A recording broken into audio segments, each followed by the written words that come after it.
Right, good morning ladies and gentlemen, this is Antony Carpen at Cambridge Guildhall again, second time in 2 days, and we've just come to the end of another hearing of the local plan for Cambridge and South Cambridgeshire. Now today we were exploring all things Hills Road being one of the major roads into and out of the city. And on that road there are a number of offices currently occupied by Cambridge Assessment, which is kind of like the examinations branch of the University of Cambridge. And we had Mike Derbyshire representing the University of Cambridge giving evidence here.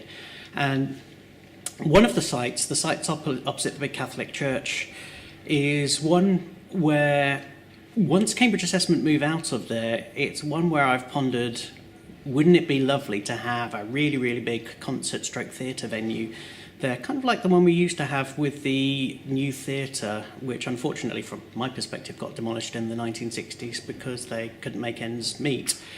Basically the Corn Exchange is the biggest concert venue we have in the city with a capacity of 1,400, and given how the city is growing, it feels like we haven't had that big major new entertainment venue put into the city that is of a huge capacity, let's say up to 2,000. That corresponds with a city that's growing the rates that Cambridge currently is.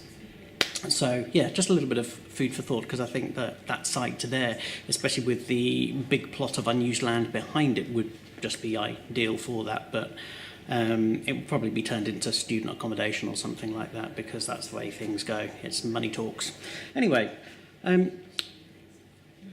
we've got quite a few consultations coming up, and I just thought I would list them for the camera just to give you an idea of basically what we, the city, are having to deal with and respond with, and it just gives you a sense of what feels like consultation overload at the moment, asking the question, well, how do we deal with all of this? So we've got the city deal congestion plans for the city, which are causing lots and lots of comment because it means blocking lots of major roads into the city as a means of supposedly reducing congestion and or persuading people to use the buses to get into and out of town.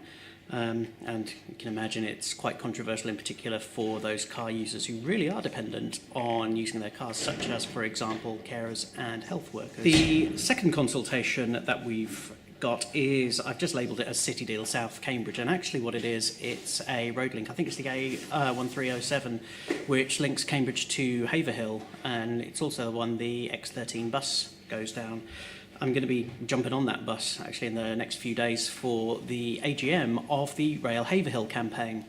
The Rail Haverhill campaign is obviously a Haverhill-based campaign that looks to, is campaigning to open the old railway link between Cambridge and the town of Haverhill, and also potentially extend the rail link out to Sudbury, and thus potentially linking up Cambridge and Colchester, and hopefully as well Chelmsford. Now, this would be wonderful for somewhere like Anglia Ruskin University, where its two major campuses, one in Chelmsford, one in Cambridge, would then be linked up directly by rail.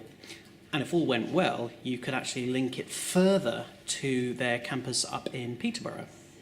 So potentially, again, if they played their cards right, you could have a rail link going from Peterborough through to Wisbech, with a Wisbech rail campaign also going and actually progressing further, or furthest out of all of them, down through to Cambridge and then out through to Haverhill, Sudbury, Colchester and Chelmsford. And again, like I said, it remains to be seen where the campaign goes with that, because although we tabled evidence, including myself, about the Rail Haverhill campaign, for the first round of projects for the Greater Cambridge City Deal, it was unfortunately thrown out. We've also got, obviously, the local plan hearings, which I've been filming, and again, this is all about basically the overall framework, the rules that planning applications will be judged by.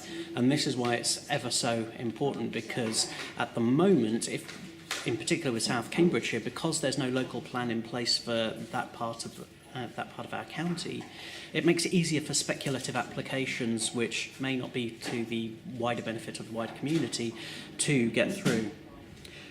We've also got our devolution. This is the proposals for an executive mayor of Cambridgeshire, to deal with planning and infrastructure, or as I've cynically put it, because I'm against this concept in principle, a new job for Andrew Lansley, allegedly. Because my Freedom of Information requests to the Treasury show that since the general election, Mr. Lansley's name appears in over 2,000 search items on the Treasury system. Funnily enough, my Freedom of Information request to the Department for Communities and Local Government, where I used to work, came up with no correspondence on their files whatsoever. So in these turbulent times, again, it makes you wonder just how much policy stability that there is. Looking at the next one, we've got another central government consultation. This one ends on the 5th of August, and this is the Cambridge, Milton Keynes, Oxford Growth Corridor. And this is a call for evidence on, in part, the East-West Rail proposals, but also the mooted ideas for a motorway that will link Oxford and Cambridge. If anyone has done the X5 bus journey, and I have, and I wouldn't recommend it to anyone, you will understand why, actually, you know, certainly if you are a car driver, having a direct road link between Cambridge and Oxford may not necessarily be a bad thing, and certainly would be good for the towns in between, even though obviously the traffic emissions makes you wonder about our carbon emissions. And then finally, the healthcare watchdog that we have, and that all counties have, Health Watch Cambridgeshire, also has a stack load of consultations coming up. So the question is, how do we deal with all of this? Because that's a huge amount of extra work that is being lumbered on civic society in order to allow people to have their say. And so this is where several of us have been discussing the idea of having these democracy workshops over the next few months in order to, first of all, allow people to find out how the system works, and then secondly, use that knowledge and use that learning to see how we can apply all of that to the consultations that are coming through, as well as allowing people to have, or just develop, you know, between themselves some sort of future vision of what they think Cambridge could or should become, rather than just perhaps leaving it in the hands of those who either have the time or the money to be able to attend all of the public meetings, such as the one that I'm filming. So I've put on both Facebook and the Be the Change meetup group some proposals for what these workshops might look like. So do let us know what you think and if you'd be interested in coming to them. I'm particularly interested, again, in those people and those groups who I always find are underrepresented in these things, in particular women, in particular people from minority ethnic backgrounds, and in particular young people.